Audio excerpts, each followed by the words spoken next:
बताओ ऑर्केस्ट्रा वाली के मुंह में पैसा डाला होता है अकबर में हाथ डाल के रखा होता है अब तो फेमस हो गई है। अरे क्या पूछी तू अपन कमाई लुटाता तू कमाई के घर लुटावत अल्ला तन मक्खन खा लो ताकत होई हां अभी कहां ताकत है और ये पांच जी है मक्खन खाते हैं बुझा गई अब तक ना कुछ बे कि क्या है ऑर्केस्ट्रा में जाके ही होता है और हम इनका से ना पूछो अब हम थोड़ा सा पूछो लेकिन ना तने खाता बैठे होगा ले कर सुना ध्यान दे बाबू जी ध्यान दे जब कहिए तो दुनिया में ना रहो अरे अरे रुक जा कुट्टू बाबू द्वारा एक हफ्ते में बर्बाद की गई राशि 2,16,000 मात्र है।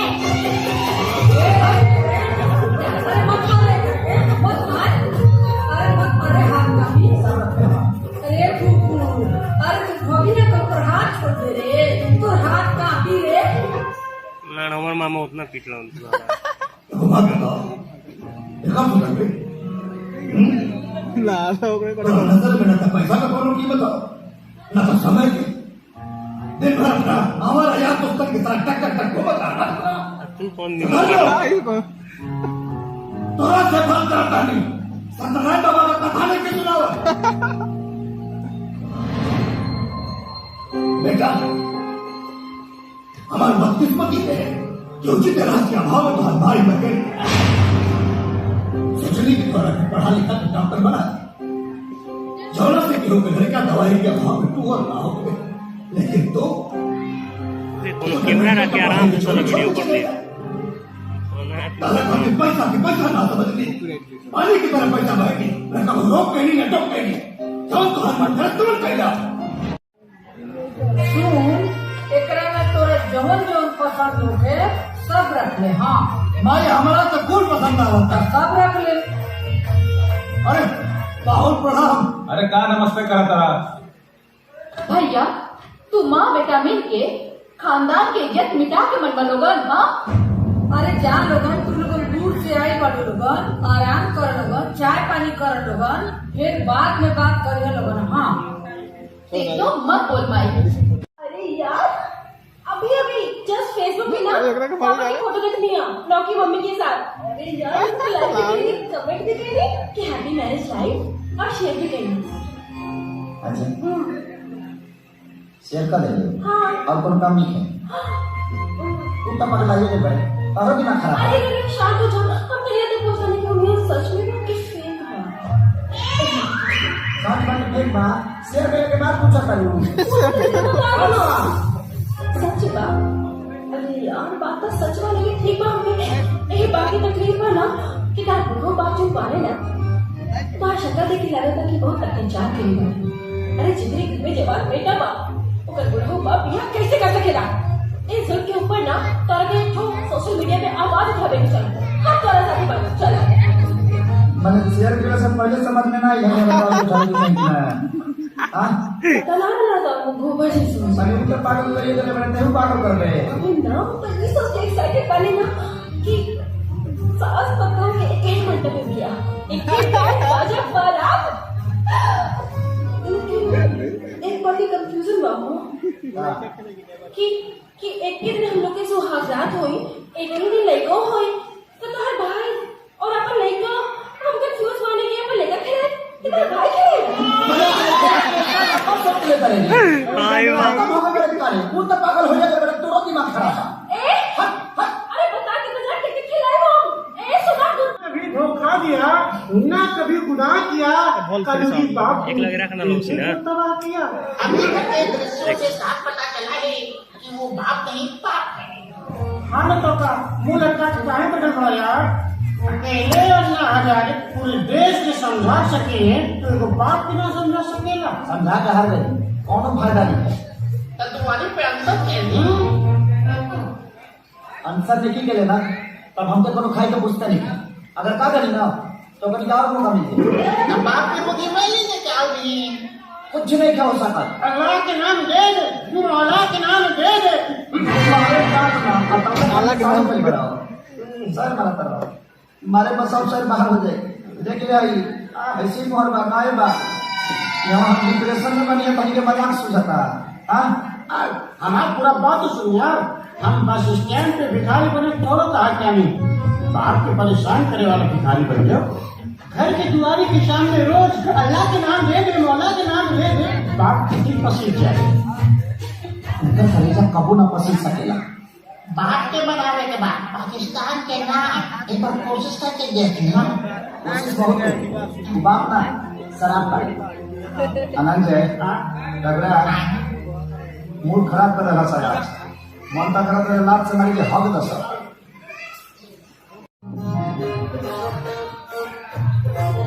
कितना जीबी हुई है 8 GB रैम है मोबाइल अरे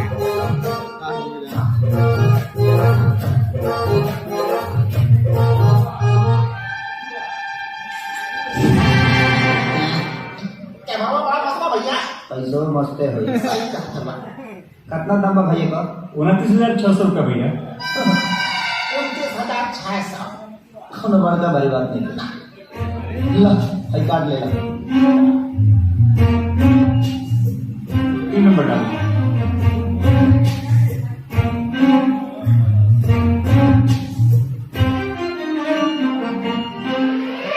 कार्ड ब्लॉक का भैया। हाँ ब्लॉक में कहाँ एक मिनट रुको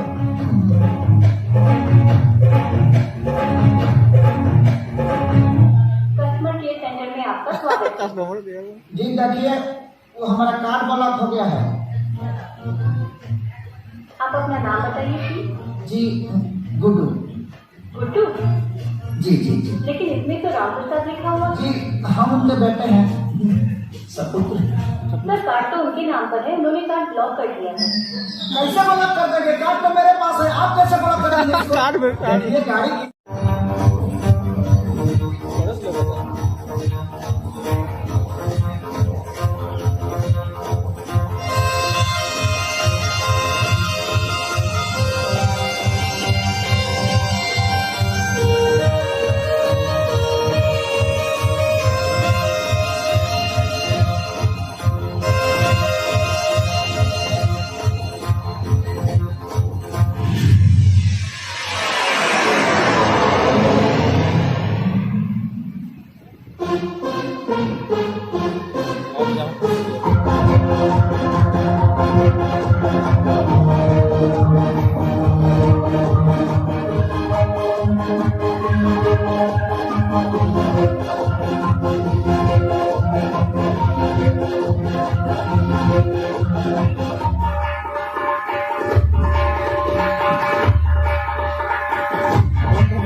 अरे तोहरा के पंचायत में बुलाहट बा। पंचायत हाँ केरे खोले रे बेटा। अरे राम प्रसाद जी तू इतना समझदार जरूर बड़ा कि अपन अच्छा बुरा उचित अनुचित समझ सकेगा। इन उम्र में ब्याह करने का उचित बा। अरे पहला प्रतिष्ठा के हनन और दूसरा वो लड़की के जीवन के बर्बादी। अरे राम प्रसाद की बिल्कुल अनुचित बा। अरे मुखिया जी ये बियाह में खाली ये काली नहीं खाओ हमारे दादियों किया वो करो ना पहुंचाए अपने 4 दिन के जिंदगी के खुशी के खातिर अपने जवान लड़का के जीवन काहे बर्बाद करे पे तुलल बड़ा। बोला लेकिन अपना उम्र के भी तो ख्याल रखे के चाहिए ना। मुखिया जी पंच के बीच में का बताई अकेले मिलवा तो सब बात बता दे।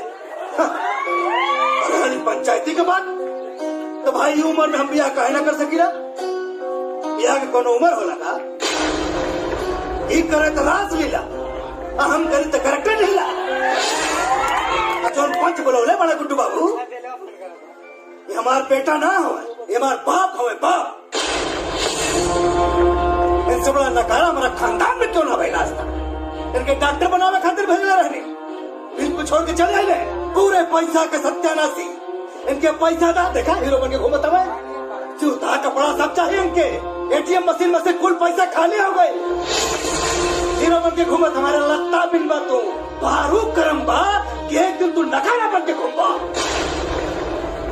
ये बेगैरत इंसान हवे देखा हमारा ही पंचायती मंजूर नहीं की ई काम चोर आदमी जौन मन तमन करे हम ब्याह करत त करत सुन ले लो भाषा निकाल हम कद चोर है हम नकारा है हम निकम्मा है हम है या रह हमार बटवा दिलो अच्छा क्या दूर खरीद ले ना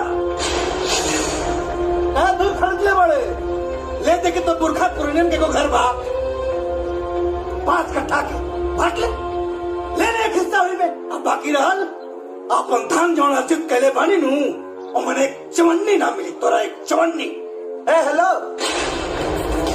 ए एहसान के हमके कौनो जरूरत नहीं है जहाँ तक लेवे के सवाल बा तब तो उसे ले हम ना छीन ले लेकिन एक फैसला आप कोर्ट करे। अरे गुड्डू ए बेटा कहाँ जाता जा कोर्ट में में कौन बड़का बात बा ऐसा ऐसा केस में तो हम रोज डिग्री करावे नहीं भाई। वकील साहब मतलब गुड्डू के केस में डिग्री मिल जाये? अरे पहल के सुनवाई में हम डिग्री रउआ के हाथ में दे के भेजो। वकील साहब देख ना अगर रुआ इतना कैपेबल बनी तो नाम कमीना प्रसाद हाँ मैंने नाम कमीना प्रसाद क्या पढ़ल।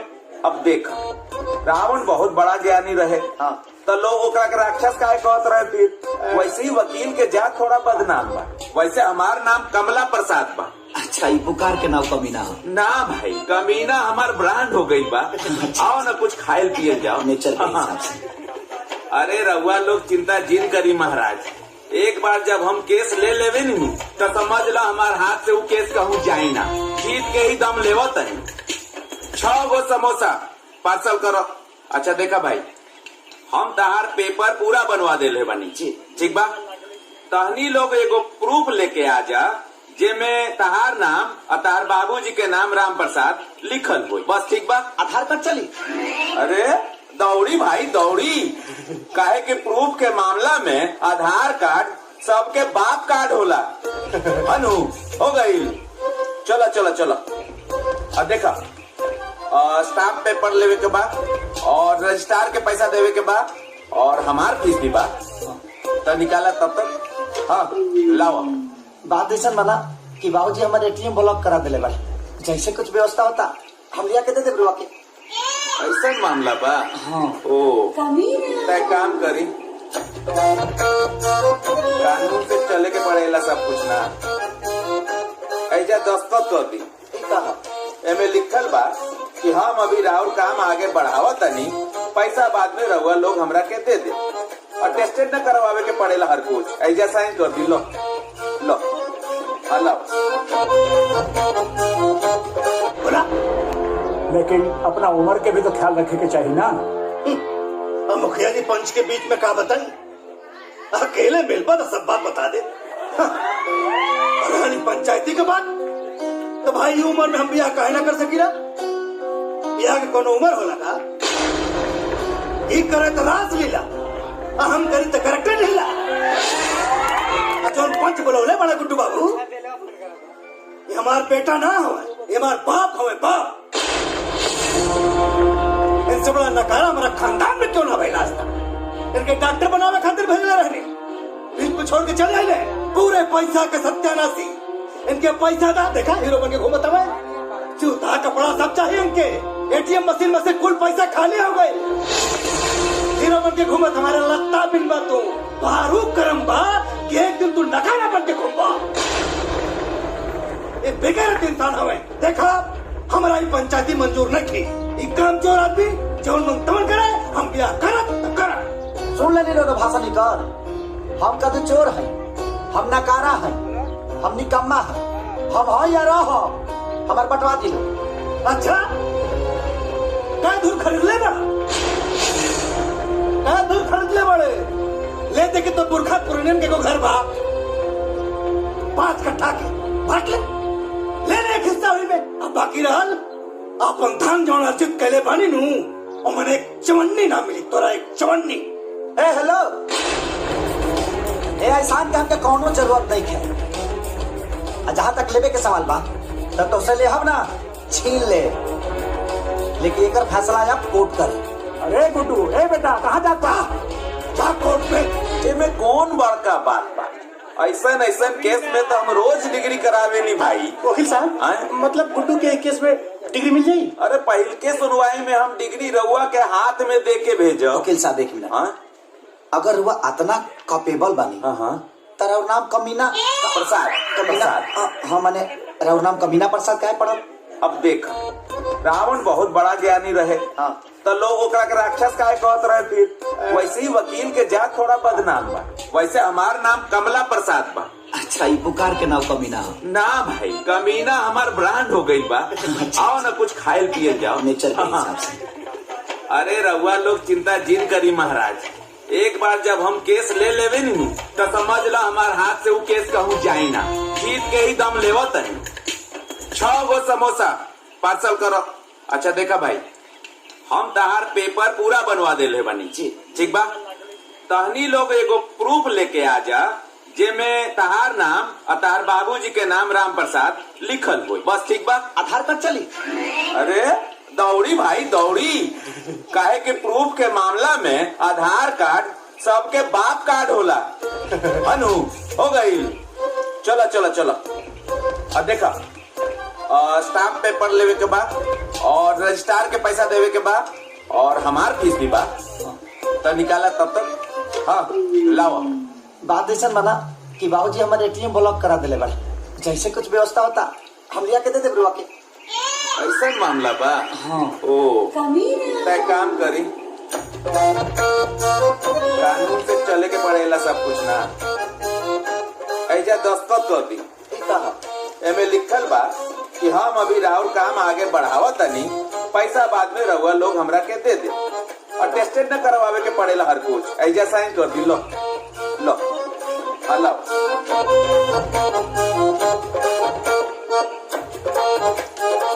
ठीक बा, चल। साहब पैसा पैसा ए भाई, पैसवा ना देनी, पैसवा दी। अरे यार पार्सल तू लेला तो पैसा हमने के कह के दी जा। अरे लो कर देला ना बात। कोर्ट कचहरी के कुछ नियम कानून भी होला।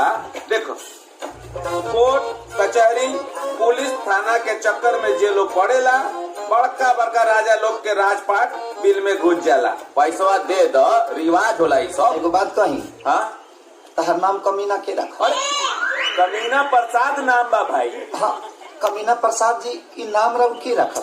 नाम हमार कमला प्रसाद बा, कमीना तो ब्रांड हो गई बा। पैसवा दे दी, ना समझ में आई। दो ना भाई पैसवा। क्या पैसा भाई? 50 रुपया। ली ला, पुरानका अकाउंट वाला भी क्लियर कर लियो। अनु चलो आओ। अरे चला भाई, कोर्ट कचहरी में तो जेल ही के पड़ी।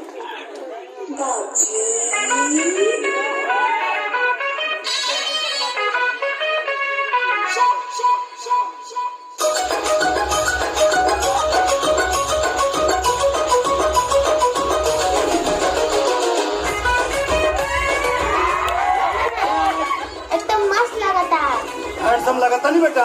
बहुत हैंडसम। अरे तेरा नाना हैंडसम है ही है। क्या होता? वाह नाना वाह। ओ, तेरे बुढ़ाऊ का जंपिंग पेंटिंग होता है। बुढ़ा किसको बोला जी? आई एम नॉट बुढ़ा, बुढ़ा होगा तेरा कद्दू। I am Ram Prasad. ओके? हाँ जी। नचवा में क्या कहला सानंद?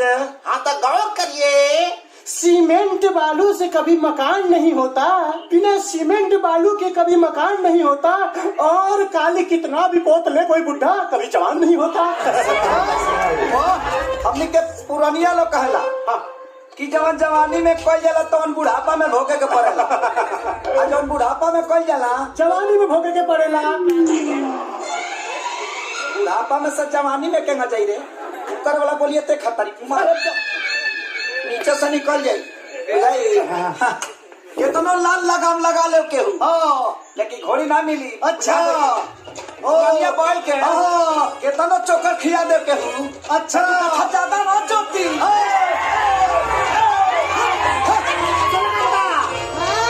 लगाता।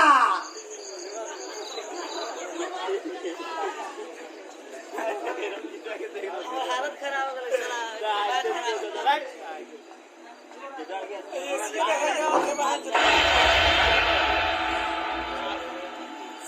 आजकल एक मिनट का 6 बार चलावली आती है तो ऐसे चला बोल दे बहुत ही खड़ा ना मारे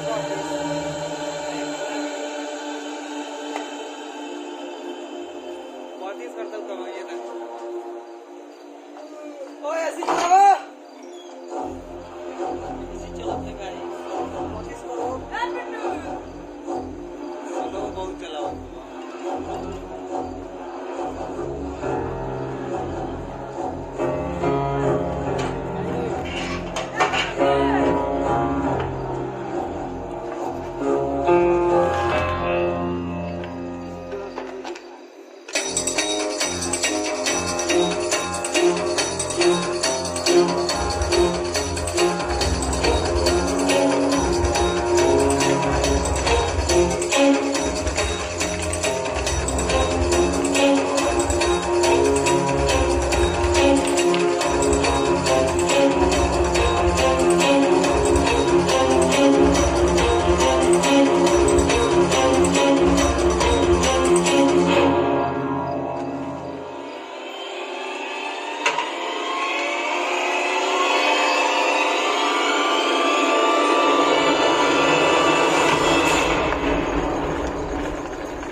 कर गए कि चोरी भी करे लगले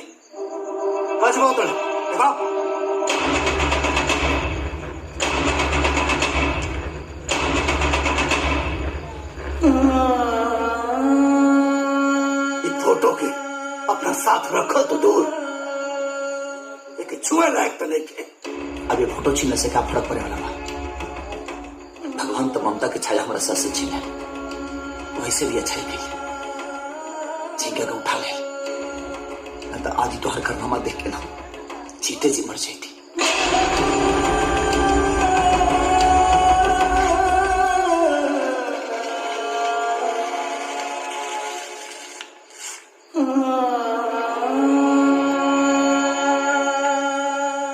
ऐसे भी ये फोटो की जरूरत तो क्या बनेगी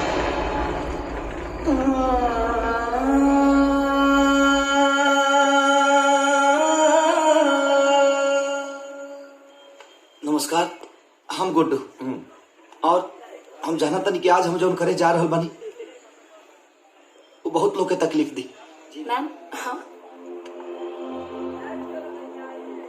लेकिन एगो जवान बेटा का कर सकेला एक गुड्डू हमरे के जिए ना दी जब बुढ़ापा में बाप के नियत खराब हो जाए बाप हक सम्मान के पानी में दबा दी तो एगो बेटा का कर सकेला ये दुख के घड़ी में हमारा अपन केहू साथे नहीं अगर केहू साथे बा तो कानून बा और कानून के कुछ लोग बा जैसे कि हमारा बड़ भाई की तरह कमीना प्रसाद हाँ कमीना प्रसाद जी ये के सहारे हम आज कोर्ट में बनी अपना हक के लड़ाई लड़े खाती अपन हिस्सा लेवे खाती हम चाहता नहीं कि थोड़ा सा ही दुख बा हमरा खाती अगर ये उम्र में बाप ऐसे करी तो एगो बेटा पका गुजरत हुई वो लोग सब समझतो कब मुखिया जी तनी हाई देख ली गुडुआ अपने बाप के खिलाफ कोर्ट में केस करे जा रहा बा चुप करे के जरूरत नहीं के गुड्डू बाबू गुड्डू बाबू गुड्डू बाबू अरे अरे मतलब फाड़ दी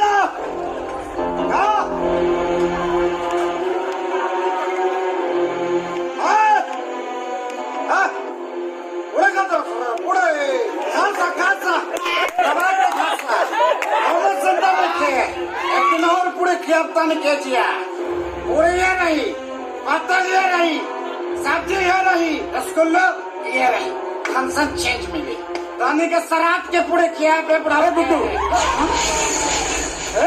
क्या बकवास कर रहे शांत हो जाओ मुखिया जी लड़वा लसल मुखिया जी लड़वाई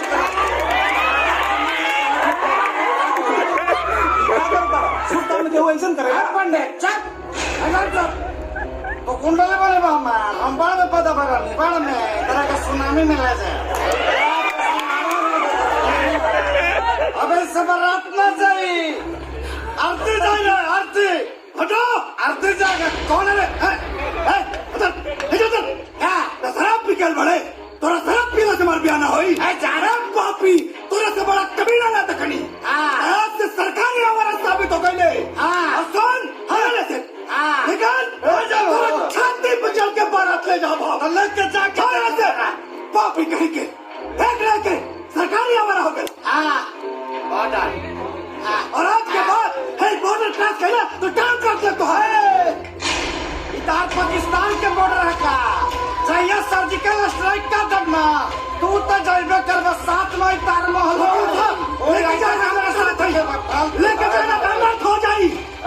कानून साथ में अरे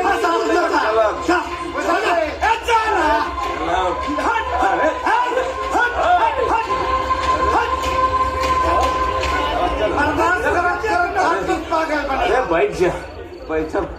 अरे तलाश का क्या होता है? बात तलाब में तोरा छाती पे चढ़ के बरत जाई, तोरा छाती पे जाई, छाती और रोड हका हमारा बड़ा मजा आएगा। रसगुल्ला खेबे खा ले, जितना पैसा खर्चा कर ले बने सरम रसगुल्ला। आनंद रघुराज ए ज्यादा बोला तारा तू बोला नहीं हाँ ज्यादा बोला तू ज्यादा बोला तारा तू।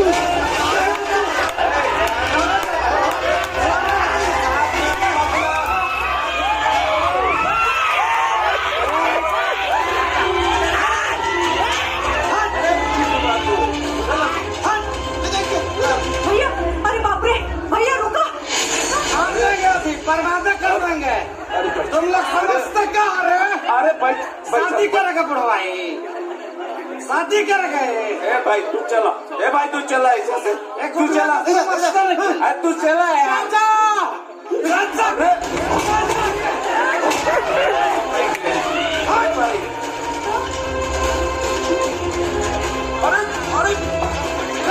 अरे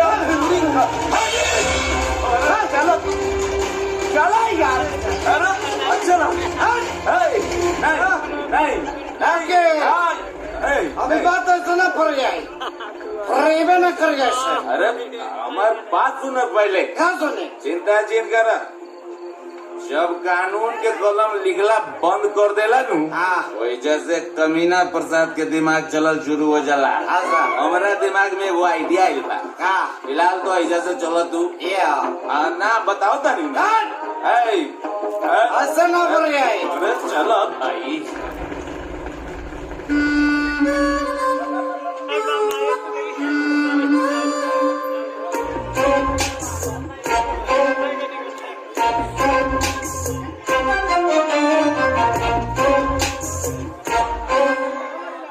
आओ ईटा संभालो।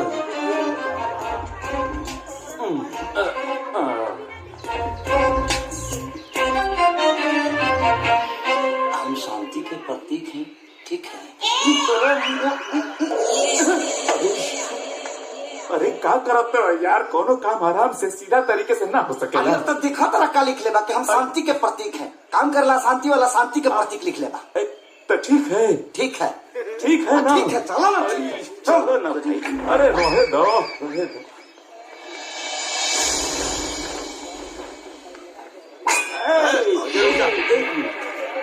खतरा मल जी से फोन पे बात भइल रहे, बोला कि कमीना प्रसाद जी आइल बारे। जा जा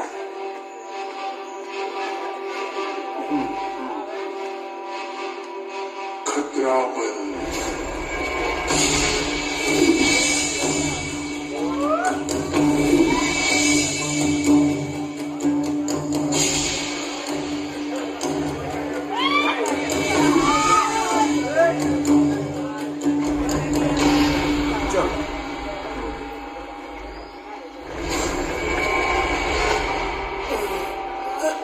जी आदाब। आदाब आदाब आदाब। कहाँ बोला? हम जो फोन कैले रहने नु जो ना क्लाइंट के बारे में, वो क्लाइंट के बेटा ये बड़े। क्लाइंट के बेटा? जी जी जी। काम हो जाए। कहाँ फंसा दिले यार? चार आदमी के खैया के अलावा कुछ कामे ना हुई। मोटा मिस दौड़ो चाहिए। अरे भाई मोट समझ के कमजोर न समझा, बुझला? काम में दम और सफेद चमाचम, खतरा मरना है मार। हमके देख के बड़े बड़े जन के मन निकल जाना। बोला कि काटे पके के चीरे पके के पारे पके के मारे पके के उड़े पके। चुप चुप चुप चुप चुप शांति। प्लान का मुझ सब है। वो हमार बाबूजी हुआ। तू है बाबूजी? हाँ। अच्छा अच्छा हाँ। तब सिर्फ गोली मारे बा? Sorry sorry. फिर सॉरी बोला, फिर सॉरी बोला। तब हाँ तब बातें कर दी। सॉरी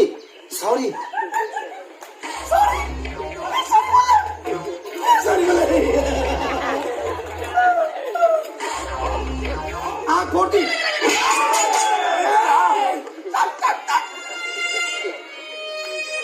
समझा कैसे समझाई हम गुंडा हम क्या बोले था मुंह समझा सॉरी कितना सॉरी बोली न काटे के बाद न गोली मारे के बाद उनका के अपहरण करे के बाद वो इज्जत से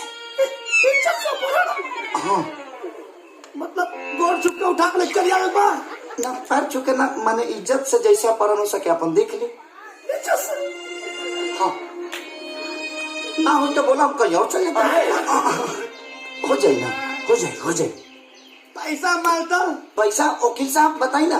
अरे वो जौना आदमी के किडनैप करे के बाद सारा माल तो उनकरे लगे बा। जैसे किडनैप हो जाइहन वैसे सारा माल मिल जाए हम चाहे ना हाँ जितना चाहे फीस में वो रख ली मतलब पूरा माल हमसे मिल जाए हाँ सब हाँ ठीक है चलता नहीं लेकिन इतना छोटा खातिर इतना बड़ा गुंडा खतरा बल के हो जाएगा पता नहीं चलता नहीं काम हो जाएगी चाहिए बैठ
अदालत है और अदालत की एक मर्यादा होती है। इस केस का फैसला अदालत कल सुनाएगी। जज साहब ऐसा मत करिए, कल शादी है इनकी, मैं बर्बाद हो जाऊंगा जज साहब, मैं बर्बाद हो जाऊंगा। प्लीज आज ही फैसला सुनाइए, कल तो शादी हो जाएगी इनकी जज साहब। यार सब ठीक हो जाए, सब तबाह हो जाए यार। अरे सब ठीक हो जाए, आई चल चल चल। अरे फैसला हमने के हक में आए होकर चिंता। गुड्डू जी केस की सुनवाई पूरी हो गई, अब निर्णय आना बाकी है। आपको क्या लग रहा है? देखिए मैं सत्य के साथ हूँ जी, और भगवान कृष्ण ने गीता में कहा है जी, सत्य परेशान हो सकता है पर पराजित नहीं। बेटा तो बेटा होता है। हर बाप अपने बेटे के अंदर राम और श्रवण कुमार की छवि देखना चाहता है। लेकिन वो आपके बाप है, रिश्ते भी कुछ मायने रखते हैं। देखिए एक बाप बेटा के साथ साथ ये एक हक की लड़ाई है और सत्य की लड़ाई है, और मुझे पता है कि मेरे साथ भगवान है और कमी न प्रसाद। जिस बेटे की परवरिश के लिए, उसकी खुशियों के लिए आपने अपना सब कुछ लुटा दिया, उसी बेटे ने आज आपको कोर्ट तक घसीटा। आपको कैसा महसूस हो रहा है?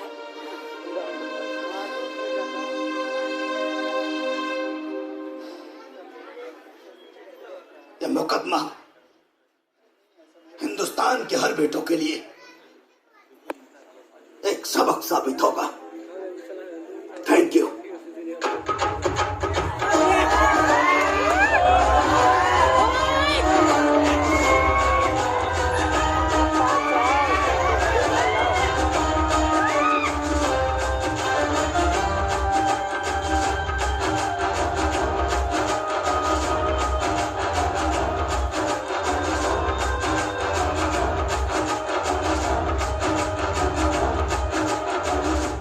प्रणाम।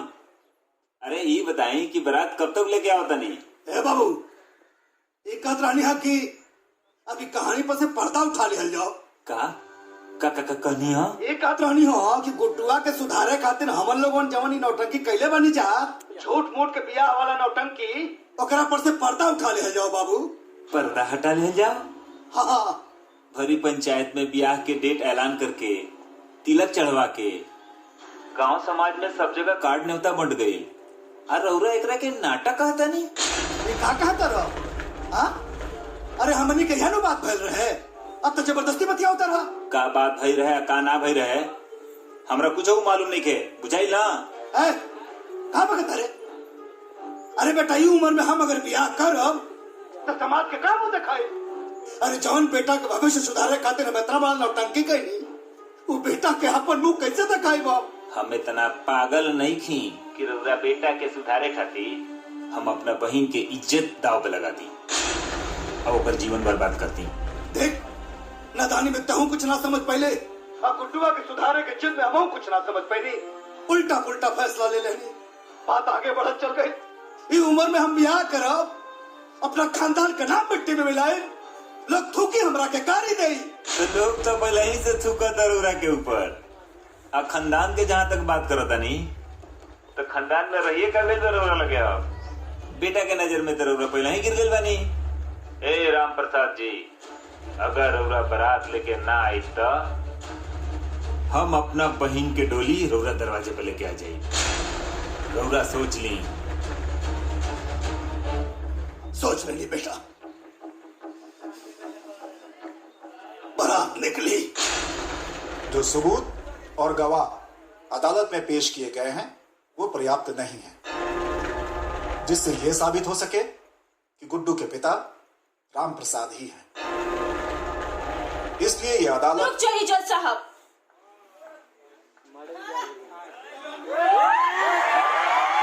गुड्डू की वोटर आईडी आ चुकी है।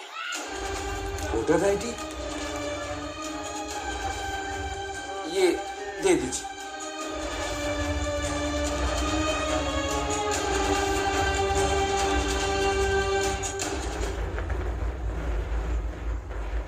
इस वोटर आईडी कार्ड से साबित होता है कि गुड्डू के पिता राम प्रसाद ही हैं। यस। जहां तक इनकी शादी का मामला है वो उनका निजी मामला है, किंतु अगर उनकी शादी से परिवार के किसी भी सदस्य को मानसिक, शारीरिक या आर्थिक क्षति होती है तो वो कानून का सहारा ले सकते हैं। राम प्रसाद जी की व्यक्तिगत संपत्तियों को छोड़कर पैतृक संपत्तियों में गुड्डू का हिस्सा कायम किया जाता है।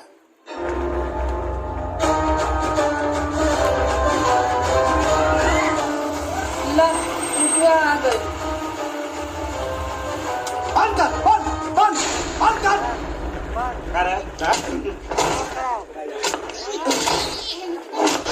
नाचे के बहुत शौक बा।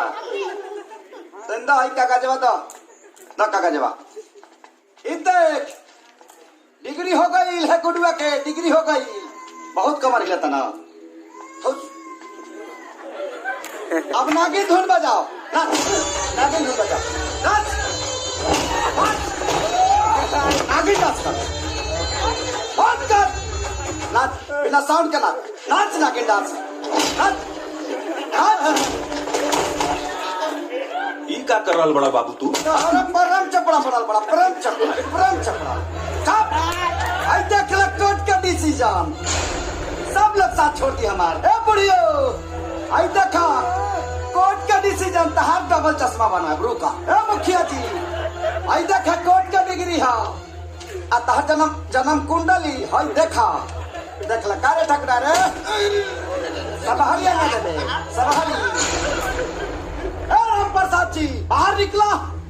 ए फालतू का नाम होता है हो? जीतला के बाद भूल गई बनी का नाम है? कमीना लड्डू क्या सबके क्या हो तनी हिकरे के दे रखिए। ए राम प्रसाद बियाह तू अब एगो ना 25 को कर, कोनो फर्क पड़े के नहीं है कुटुआ के। 25 को कर, लेकिन कोर्ट कहले बा अगर तेरा बियाह से हमरा प्रॉब्लम भई त कार्रवाई तोहरे पर होई।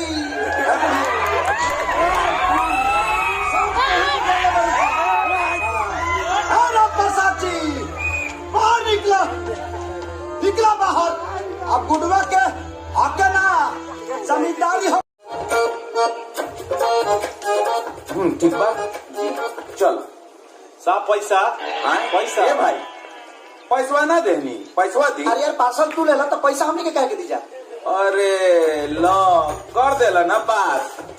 कोर्ट कचहरी के कुछ नियम कानून भी होला। देखो कोर्ट कचहरी पुलिस थाना के चक्कर में जे लोग पड़ेला बड़का बड़का राजा लोग के राजपाट बिल में घुस जाला। पैसवा दे दो रिवाज होला ई सब। एगो बात कही हाँ तहर नाम कमीना के रखा। अरे कमीना प्रसाद नाम बा भाई। हाँ कमीना प्रसाद जी की नाम रव की रखा। नाम हमार कमला प्रसाद बा। कमीना तो ब्रांड हो गई बा। पैसवा दे दी ना समझ में आई। दो ना भाई पैसवा। क्या पैसा भाई? 50 रुपया। ला पुरानका अकाउंट वाला भी क्लियर कर लियो। अनु चलो आओ। अरे चलो भाई कोर्ट कचहरी में तो जेल ही के पड़ी। बहुत हैंडसम। अरे तेरा नाना हैंडसम है ही है। क्या होता? वाह नाना वाह। ओ तहे बुढ़ाऊ का जंटिंग पेंटिंग होता है। बुढ़ा किसको बोला जी? आई एम नॉट बुढ़ा। बुढ़ा होगा तेरा कद्दू। I am Ram Prasad. ओके हाँ जी। नचवा में क्या कहला सानंद जी? हाँ तो गौर करिए। सीमेंट बालू से कभी मकान नहीं होता, बिना सीमेंट बालू के कभी मकान नहीं होता, और काली कितना भी पोत ले कोई बुढ़ा कभी जवान नहीं होता। हमने के पुरानिया लोग कहला कि जवन जवानी में कोई जाला तो बुढ़ापा में भोगे के पड़ेला। और जवन बुढ़ापा में कोई जाला जवानी में भोगे के पड़ेला। बुढ़ापा में सब जवानी में कहना चाहिए रे। ऊपर वाला बोलिए ते खतरी नीचे से निकल जाये। ये दोनों लाल लगाम लगा ले केहू लेकिन घोड़ी ना मिली। अच्छा ओ बोल के ये दोनों चोकर खिया दे केहू। अच्छा ज्यादा ना चोती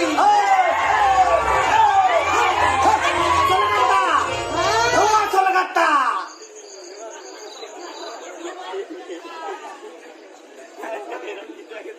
हालत खराब हो गई।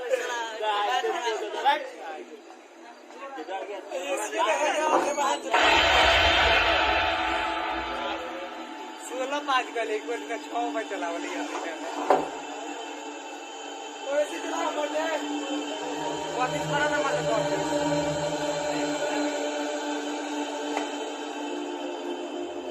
वापस करता हूँ कब ये ना ओ ऐसे चलाओ ऐसे चलाते गाड़ी वापस करो चलो बहुत चलाओ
गिर गए कि चोरी भी करे लगले।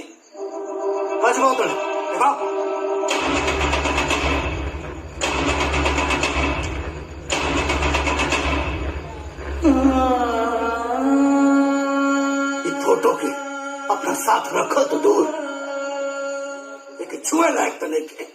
अब ये फोटो छीनने से क्या फर्क पड़े वाला?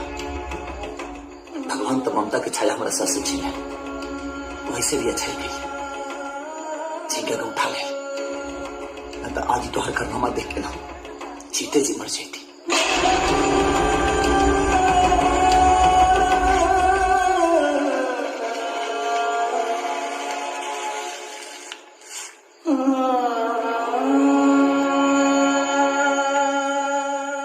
चलिए फोटो की जरूरत तो क्या अब नहीं की।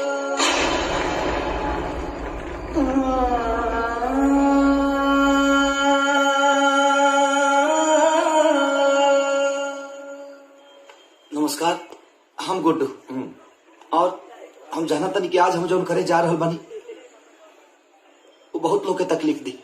मैम हाँ लेकिन एगो जवान बेटा का कर सकेला। एक गुड्डू हमरे के जिए ना दी। जब बुढ़ापा में बाप के नियत खराब हो जाए, बाप हक सम्मान के पानी में दबा दी, तो एगो बेटा का कर सकेला। ये दुख के घड़ी में हमारा अपन केहू साथे नहीं। अगर केहू साथे बा तो कानून बा और कानून के कुछ लोग बा, जैसे कि हमारा बड़ भाई की तरह कमीना प्रसाद हाँ कमीना प्रसाद जी, ये के सहारे हम आज कोर्ट में बनी अपना हक के लड़ाई लड़े खाती, अपन हिस्सा लेवे खाती। हम चाहता नहीं कि थोड़ा सा ही दुख बा हमरा खाती। अगर ये उम्र में बाप ऐसे करी तो एगो बेटा पका गुजरत हुई, वो लोग सब समझतो कब। मुखिया जी तनी हाई देख ली, गुडुआ अपने बाप के खिलाफ कोर्ट में केस करे जा रहा बा। चुप करे के जरूरत नहीं के गुड्डू बाबू। गुड्डू बाबू, गुड्डू बाबू, अरे अरे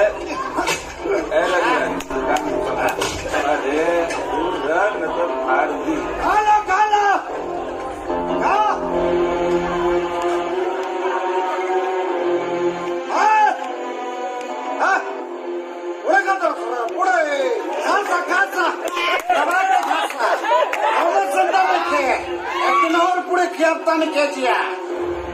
नहीं पत्तल ये नहीं, सब्जी ये नहीं, रसगुल्ला ये नहीं, फंक्शन चेंज मिली। रानी के शराब के पूरे किया पे बुढ़ावे बुड्ढू। क्या बकवास कर रहा है? शांत हो जाओ। मुखिया जी लड़वा गला मुखिया जी लड़वाई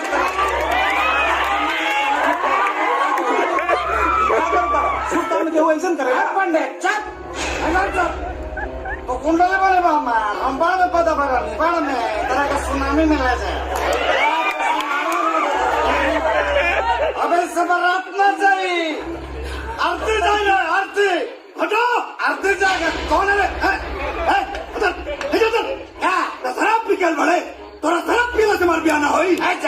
पापी तोरा से बड़ा कमीना ना तकनी। आज से सरकारी हमारा साबित हो गई। सुन छाती पे चल के बारात ले जाओ, लेके जाके पापी कहीं के फेंक रहे थे, सरकारी हमारा हो गया। और आज के बाद बॉर्डर क्रॉस करना तो टाइम क्रॉस लगता है। इधर पाकिस्तान के बॉर्डर का चाहिए सर्जिकल स्ट्राइक का दबना, तू तो जाइबे कर बस साथ में तार महल लेके जाना हमारे साथ, लेके जाना बर्बाद हो जाई। कानून साथ में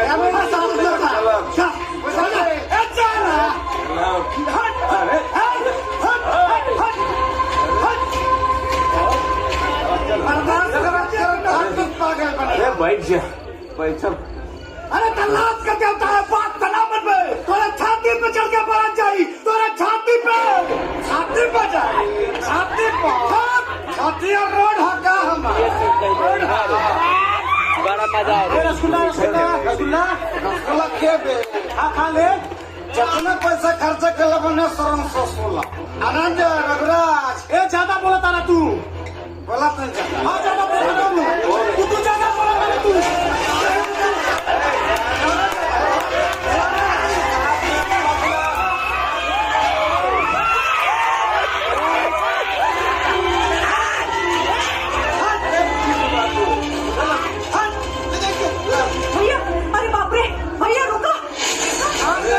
बर्बाद कर देंगे तुम लोग, समझते क्या? अरे भाई शादी करेगा बुढ़वाई, शादी करेगा। ए भाई तू चला, ए भाई तू चला, ऐसे तू चला, तू चला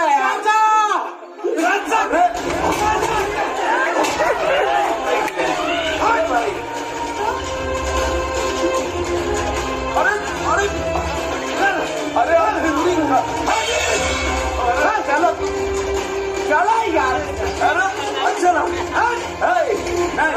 नहीं अभी बात ऐसा ना फर जाए, फरेबे न कर जैसे। अरे हमार बात सुन पहले। क्या सुने? चिंता जिन कर, जब कानून के कलम लिखला बंद कर देला नु, वैसे से कमीना प्रसाद के दिमाग चलल शुरू हो जाला। हमारा दिमाग में वो आइडिया आइल बा। फिलहाल तो ऐसा से चलो तू ना बताओ तनी ऐसा ना फर जाए। अरे चलो भाई।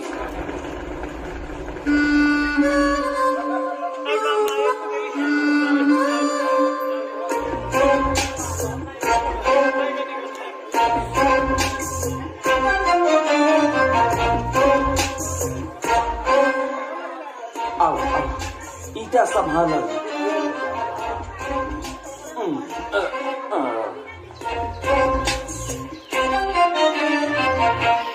हम शांति के प्रतीक हैं, ठीक है? अरे का करते हो यार, कोनो काम आराम से सीधा तरीके से ना हो सकेला। तो दिखा तरह का लिख लेबा कि हम शांति के प्रतीक हैं। काम करला शांति वाला शांति के प्रतीक लिख लेबा। तो ठीक है, ठीक है, ठीक है ना? ठीक है, चलो ना, चलो ना भाई। अरे रोहे दो, रोहे दो।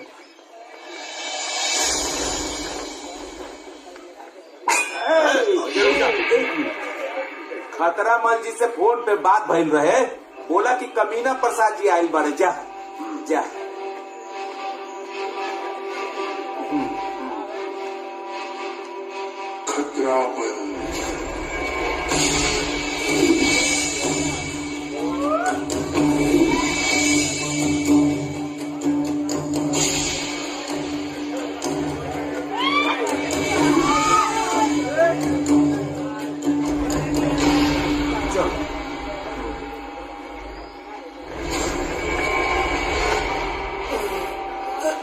जी आदाब।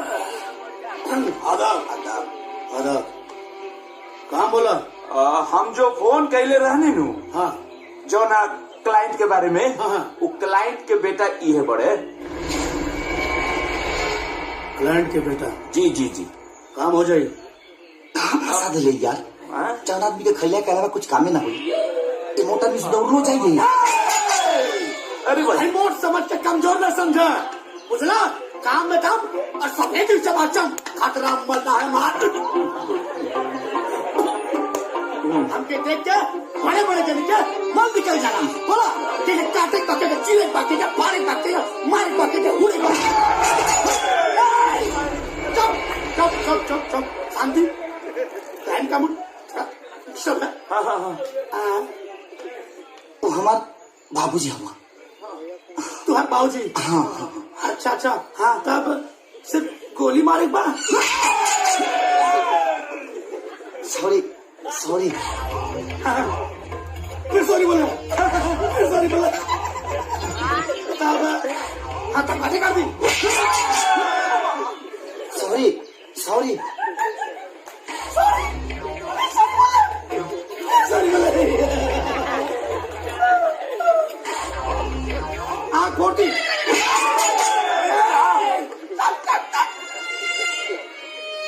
समझा समझा समझा, कैसे समझा? हम गुंडा हम क्या बोला था?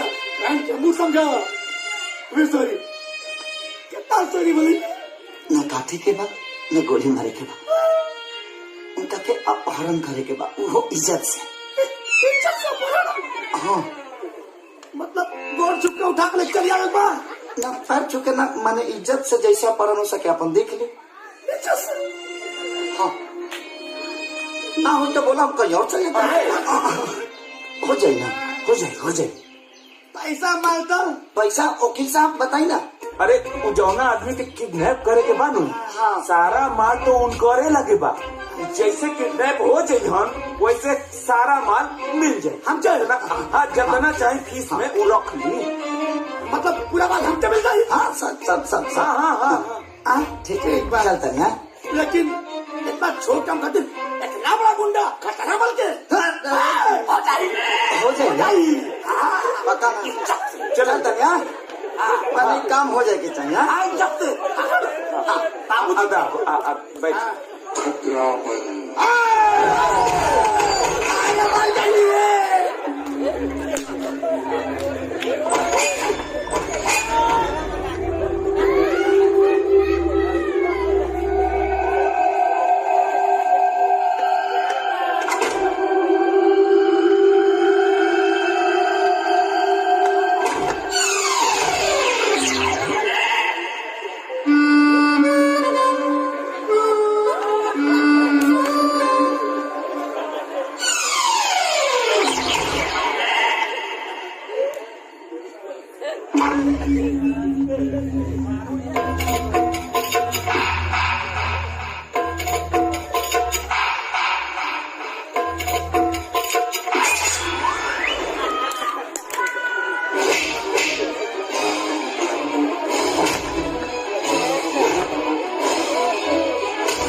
कैसे करूं?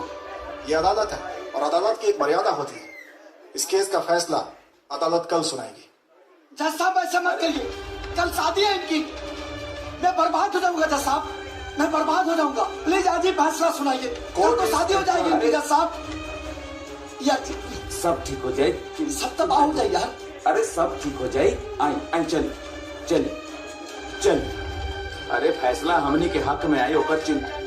गुड्डू जी, केस की सुनवाई पूरी हो गई, अब निर्णय आना बाकी है। आपको क्या लग रहा है? देखिए, मैं सत्य के साथ हूँ जी, और भगवान कृष्ण ने गीता में कहा है जी, सत्य परेशान हो सकता है पर पराजित नहीं। बेटा तो बेटा होता है। हर बाप अपने बेटे के अंदर राम और श्रवण कुमार की छवि देखना चाहता है। लेकिन वो आपके बाप है, रिश्ते भी कुछ मायने रखते हैं। देखिए, एक बाप बेटा के साथ साथ ये एक हक की लड़ाई है और सत्य की लड़ाई है, और मुझे पता है कि मेरे साथ भगवान है और कमीना प्रसाद। जिस बेटे की परवरिश के लिए, उसकी खुशियों के लिए आपने अपना सब कुछ लुटा दिया, उसी बेटे ने आज आपको कोर्ट तक घसीटा। आपको कैसा महसूस हो रहा है?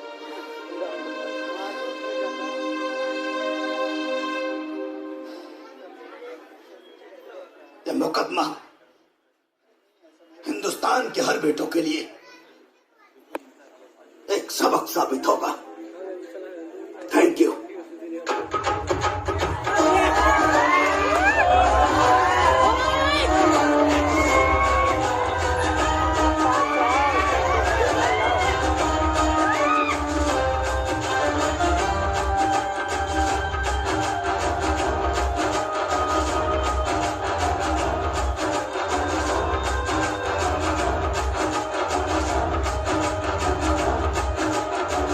प्रणाम प्रणाम। अरे ये बताएं कि बारात कब तक लेके आओ तनी? ए बाबू, एक रानी हा की अभी कहानी पर से पर्दा उठा लिया जाओ। कहनी हो? एक रानी हो कि गुड्डुआ के सुधारे खातिर हमन लोगन जवनी नौटंकी कैले बनी जा, झूठ मूठ के बियाह वाला नौटंकी, ओकरा पर से पर्दा उठा लिया जाओ बाबू। पर्दा हटा ले जाओ? हाँ। भरी पंचायत में ब्याह के डेट ऐलान करके, तिलक चढ़वा के, गांव समाज में सब जगह कार्ड न्योता बंट गई। अरे रउरा एकरा के नाटक कहता नहीं? का कहता रहो? हाँ? अरे हमनी के यहाँ बात भैल रहे, अब तो जबरदस्ती बतिया होता रहा। का बात भई रहे का ना भई रहे हमरा कुछ मालूम नहीं के, बुझाई ना? कहा बगता रे? अरे बेटा, ये उम्र में हम अगर ब्याह करब तो समाज के काम दिखाई। अरे जौन बेटा के भविष्य सुधारे खातिर हम इतना बड़ा नौटंकी कही, वो बेटा के अपन मुंह कैसे दिखाई बाप? हम इतना पागल नहीं थी कि रउरा बेटा के सुधारे खातिर हम अपना बहन के इज्जत दाव पे लगा दी और ओकर जीवन बर्बाद करती। देख, नादानी में तहु कुछ ना समझ पहले, गुड्डुआ के सुधारे के जिद में हम कुछ ना समझ पहले, उल्टा पुल्टा फैसला ले लेनी, बात आगे बढ़त चल गई। इस उम्र में हम ब्याह करब, अपना खानदान का नाम मिट्टी में मिलाए, लोग थूकी हमरा के गाड़ी दे। तो लोग तो पहले ही से थूका रउरा के ऊपर। अब खानदान के जहाँ तक बात करता नहीं, तो खानदान में रहिए कर ले तो रउरा लगे। बेटा के नजर में तो रउरा पहले ही गिर गई बानी। ए राम प्रसाद जी, अगर रउरा बारात लेके ना आई तो हम अपना बहन के डोली रउरा दरवाजे पे लेके आ जाये। रउरा सोच ली। सोच लेनी बेटा। बारात निकली।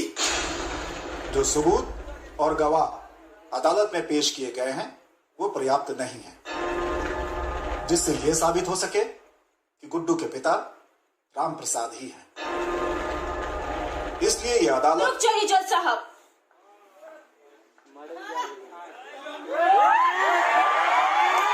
वोटर आईडी आ चुकी है। वोटर आईडी ये दे दीजिए।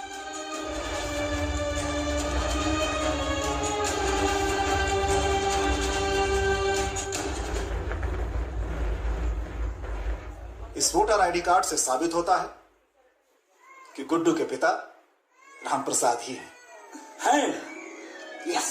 जहां तक इनकी शादी का मामला है वो उनका निजी मामला है, किंतु अगर उनकी शादी से परिवार के किसी भी सदस्य को मानसिक, शारीरिक या आर्थिक क्षति होती है तो वो कानून का सहारा ले सकते हैं।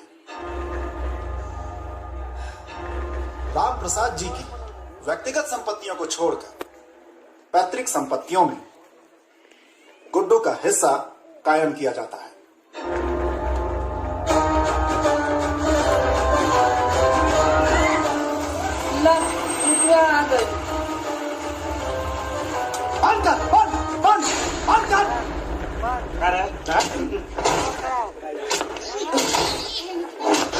नाचे के बहुत शौक बा।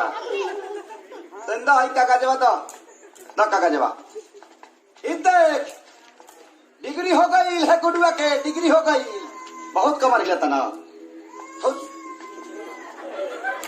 अब नागिन धुन बजाओ, नागिन धुन बजाओ, नाच नागिन नाच नाच बिना साउंड के नाच नागिन डांस नाच। ई का कर रहा बड़ा बाबू तू? परम चपड़ा बनल बड़ा, परम चपड़ा। आई देख ल कोर्ट का डिसीजन, सब लोग साथ छोड़ दिया हमारे। ए बुढ़ियो आई देखा कोर्ट का डिसीजन, तहार डबल चश्मा बना गुरु का। ए मुखिया जी आई देखा कोर्ट का डिग्री है आ तहार जन्म कुंडली है। देखा देख ल कारे ठकरा रे सबहरिया ना दे सबहरी। राम प्रसाद जी बाहर निकला। ए फालतू का नाम होता हो? जीतला के बाद भूल गई बनी का नाम है? कमीना लड्डू क्या हो सबके क्या हो तनी हिकरे के दे रखिए। ए राम प्रसाद बिया तू अब एगो ना 25 को कर, कोनो फर्क पड़े के नहीं है गुडुआ के। 25 को कर, लेकिन कोर्ट कहले बा अगर तेरा बिया से हमरा प्रॉब्लम भई त कार्रवाई तोहरो पर होई।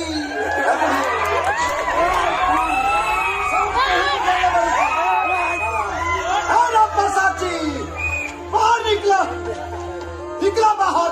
अब गुडुआ के हक ना जमींदारी हो को डिसमिस किया जाए और इस फर्जी बेटे का दावा करने वाले लड़के को जालसाजी के लिए उचित सजा दी जाए। क्या प्रार्थी के पास कोई सबूत या गवाह है? गवाह है मिलॉर्ड। एक नहीं 3 गवाह हैं और मैं अदालत से गुजारिश करूंगा कि हमें उन तीनों गवाहों को पेश करने की इजाजत दी जाए। उन्हें पेश किया जाए। हमारे सबसे पहले गवाह हैं राम प्रसाद जी के गांव के ही सबसे बुजुर्ग व्यक्ति, गांव के मुखिया जी श्री ब्रिजेश त्रिपाठी जी।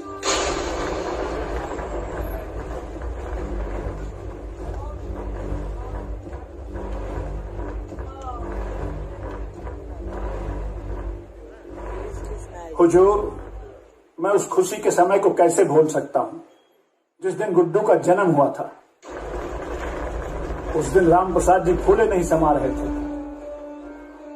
हमारी खुशी की इन्होंने मुझे ठूस ठूस के लड्डू खिलाया था, वो भी शुद्ध देसी घी के। Any question please? Yes milord. मुखिया जी, क्या मैं जान सकता हूं कि उस लड्डू का साइज क्या था? हुजूर, माई बाप, मुझे क्या मालूम था कि उस लड्डू की साइज बताने के लिए मुझे यहाँ अदालत में आना पड़ेगा। साइलेंस। अगला गवाह पेश किया जाए। पंडित जी, जज साहब को जरा ये बताएं कि जब गुड्डू जी का जन्म हुआ था तो उस समय आपने क्या क्या किया था? जनाब, हम पूरे गांव का जन्म पत्री हम ही बनाते हैं। वैसे वो सौभाग्यशाली ब्राह्मण हम ही हैं जो राम प्रसाद जी के कहने पर गुड्डू बाबू का जन्म पत्री बनाए थे। और राम प्रसाद जी हमको बहुत इनाम दिए थे साहब। 51 रुपया नगद और 1 जोड़ा धोती हमको इनाम में दिए थे। और वो धोती साहब हम आज भी संभाल के रखे हुए हैं। बहुत ठीक है पंडित जी, उस धोती को हमेशा के लिए संभाल कर रखिए, बहुत काम की धोती थी वो। अब आप जाइए। देखा मिलोड, जब गांव में कोई बच्चा पैदा होता है तो वहाँ दाई माँ का महत्वपूर्ण योगदान होता है। मिलोड, जब गुड्डू जी पैदा हुए थे तो वहाँ भी एक दाई माँ मौजूद थी। मैं उसी दाई माँ को इस अदालत में पेश करता हूँ। आइए। हाँ तो दाई माँ, जब गुड्डू जी का जन्म हुआ था तो क्या क्या हुआ था, जज साहब को बताइए।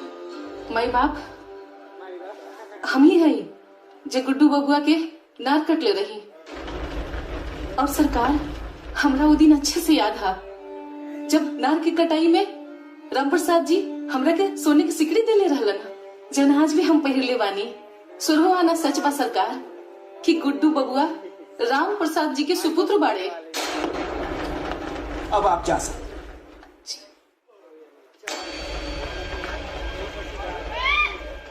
जज साहब, मैं भी इस अदालत से कुछ कहना चाहता हूँ। इजाजत है। जज साहब, जिस उम्र में इनको तीर्थ यात्रा करना चाहिए उस उम्र में शादी करके बाप बेटे के अटूट रिश्ते को कलंकित करना चाहते हैं, ये बदनाम करना चाहते हैं, ये ऑर्डर पूरे समाज में हमें गिराना चाहते हैं। मैं कैसे बर्दाश्त करूं, कैसे करूं? शांति। एक बेटे पे क्या गुजर रही है मैं कैसे आपको बताऊं जज साहब? ऑर्डर, अपनी भावनाओं को कंट्रोल कीजिए। कैसे करूं? ये अदालत है और अदालत की एक मर्यादा होती है। इस केस का फैसला अदालत कल सुनाएगी। जज साहब ऐसे मत कहिए, कल शादी है इनकी, मैं बर्बाद हो जाऊंगा जज साहब, मैं बर्बाद हो जाऊंगा। प्लीज आज ही फैसला सुनाइए, कल तो शादी हो जाएगी इनकी जज साहब। यार सब ठीक हो जाए, सब तबाह हो जाए यार। अरे सब ठीक हो जाए। आई चल। अरे फैसला हमनी के हक में आए होकर चिंता। गुड्डू जी, केस की सुनवाई पूरी हो गई, अब निर्णय आना बाकी है। आपको क्या लग रहा है? देखिए, मैं सत्य के साथ हूँ जी। और भगवान कृष्ण ने गीता में कहा है जी, सत्य परेशान हो सकता है पर पराजित नहीं। बेटा तो बेटा होता है। हर बाप अपने बेटे के अंदर राम और श्रवण कुमार की छवि देखना चाहता है। लेकिन वो आपके बाप है, रिश्ते भी कुछ मायने रखते हैं। देखिए, एक बाप बेटा के साथ साथ ये एक हक की लड़ाई है और सत्य की लड़ाई है। और मुझे पता है कि मेरे साथ भगवान है और कमीना प्रसाद। जिस बेटे की परवरिश के लिए, उसकी खुशियों के लिए आपने अपना सब कुछ लुटा दिया, उसी बेटे ने आज आपको कोर्ट तक घसीटा। आपको कैसा महसूस हो रहा है?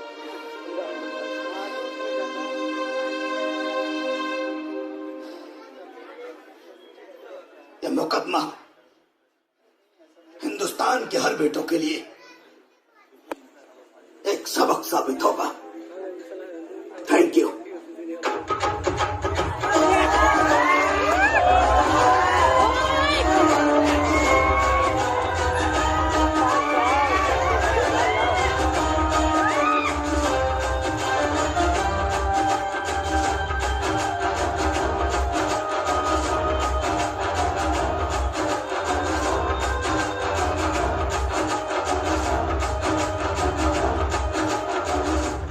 प्रणाम।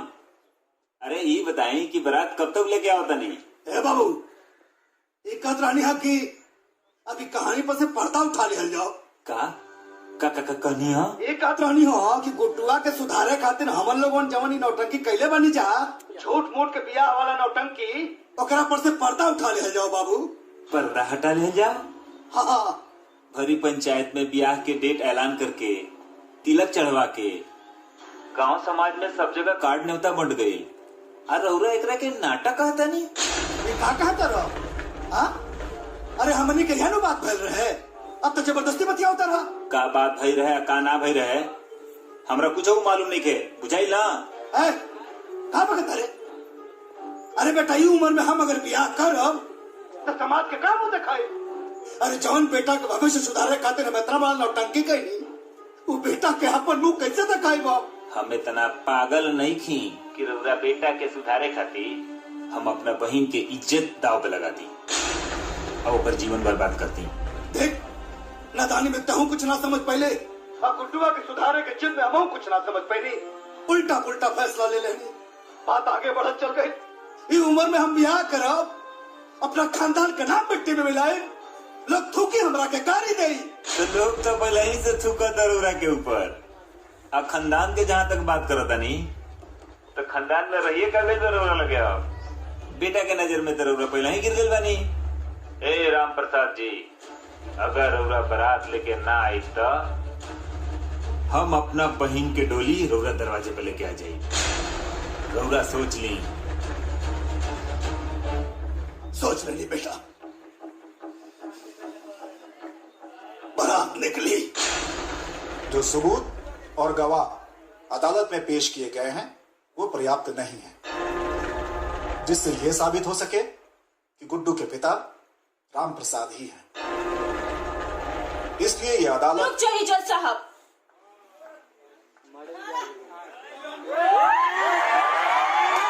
वोटर आईडी आ चुकी है। वोटर आईडी ये दे दीजिए।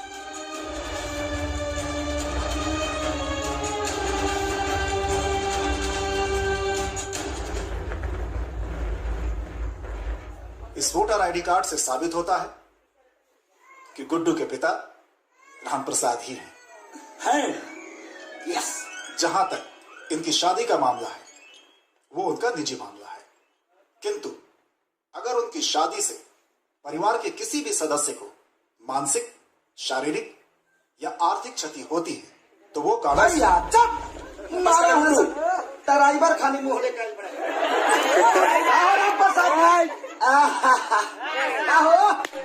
कहा के बैठा पड़ा लाज लागता मुंह देखा में अपहरिया में। ए वकील हने आवा आई देख ला राम प्रसाद जी हरा छाती पर जीत के डिग्री लेके आइल बनी कोर्ट से। तनी एगो वीडियो बनाओ वकील। आई लिखी हो कि बेटा से हार के बाप शर्मसार टाइटल लिखा डाली हो। आप समझ में आई। उठा हो अब जमीन जायदाद पर गुडुआ के हक है। उठा उठा है राम प्रसाद जी।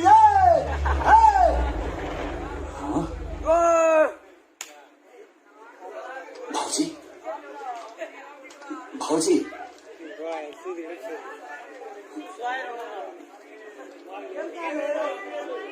भाजी गुड्डू बाबू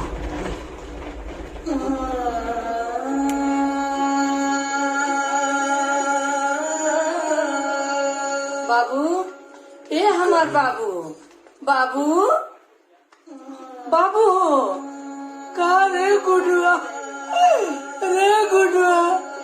आखिर ते हमरा बेटा के खाइए गईले। अरे बाबू हम न जानत रही कि बड़ होके इतना नालायक बेटा निकलवा, न तो तहर नाम की जगह तहर गला काट देती। बाबू बाबू उठा ना। वाह भाई वाह, का जमाना आ गया बा।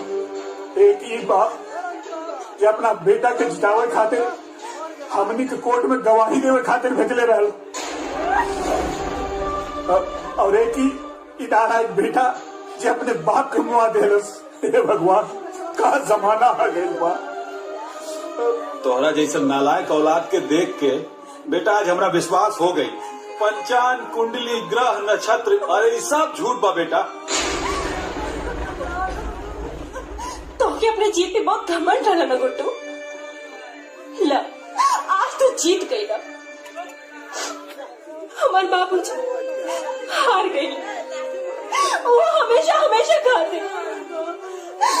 अरे आज ले हम दोनों साथे रहनी है ना, तो सिर्फ और सिर्फ बाबूजी की वजह से।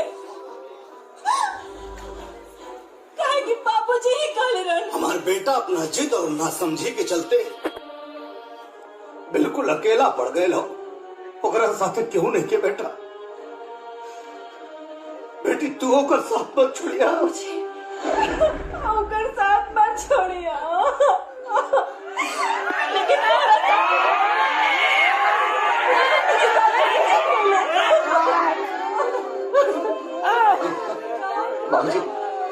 बाबूजी उठे ना। ए दादा उठा ना, ए दादा हमको छोड़ के ना जाए दादा। गुड्डू बाबूजी, ए बाबूजी, ए बाबूजी, गुड्डू, ए बाबूजी, ए गुड्डू, अरे तोरा के सुधारे खातिर ये सब नौटंकी कैले रहनी। अरे पगला हम बियाह करली उम्र में, बाल काला करे से क्यों जवान हो जाला रे गुडुआ।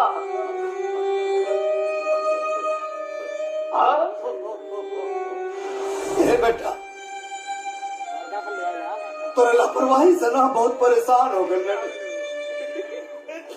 हमके लागल कि तोर भविष्य खराब हो जाए। यही ना थे कुल नौटंकी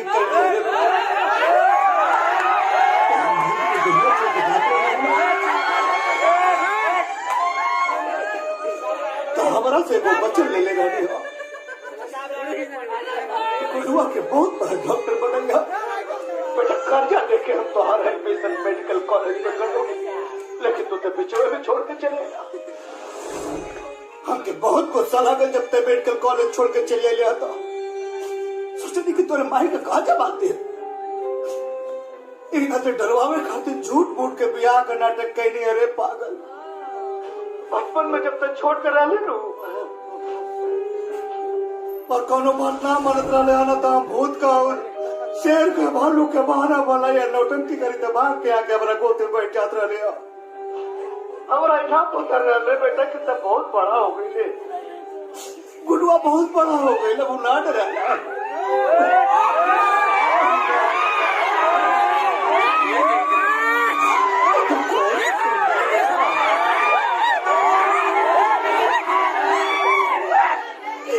तो कोर्ट तक पहुंच गए रे।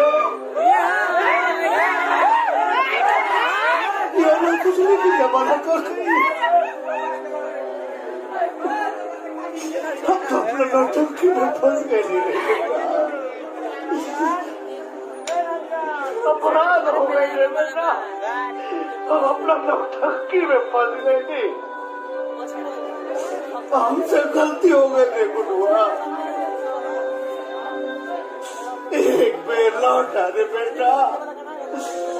अरे पगला, तो सुधारे की तरीका गलत हो सकेला, लेकिन हमारा नियत में कोनो कोट नहीं के। गुडुआ हम थोड़ा बड़ा प्यार करी रे।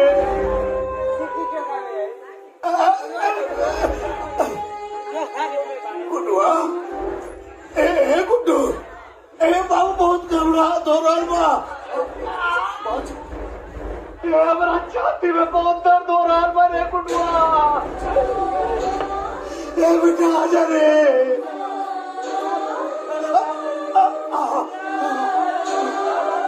भगवान, प्रभु ऐसा मत करिया। हमारा लड़का के आ जाए तो बाबा। ए भोले बाबा, ए गुड्डू, गुडुआ ना बाबूजी। गुड्डू, ए बेटा, हमार गुडुआ, ए गुड्डू, गुड्डू आ गई। हमार गुड्डू आ गई। गुड्डू, गुड्डू, गुड्डू, गुड्डू, गुड्डू रे।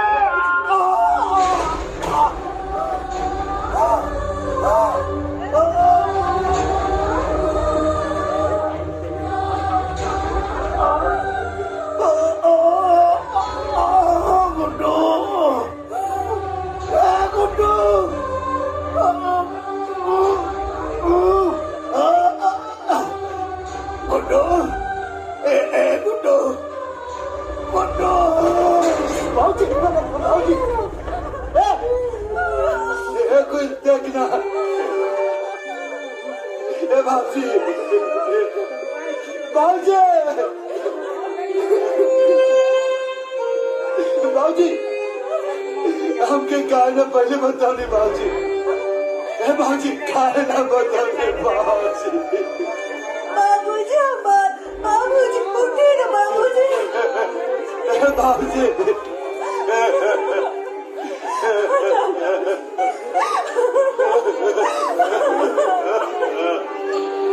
मुखिया जी देखिए ना बेटा शांत हो मुखिया जी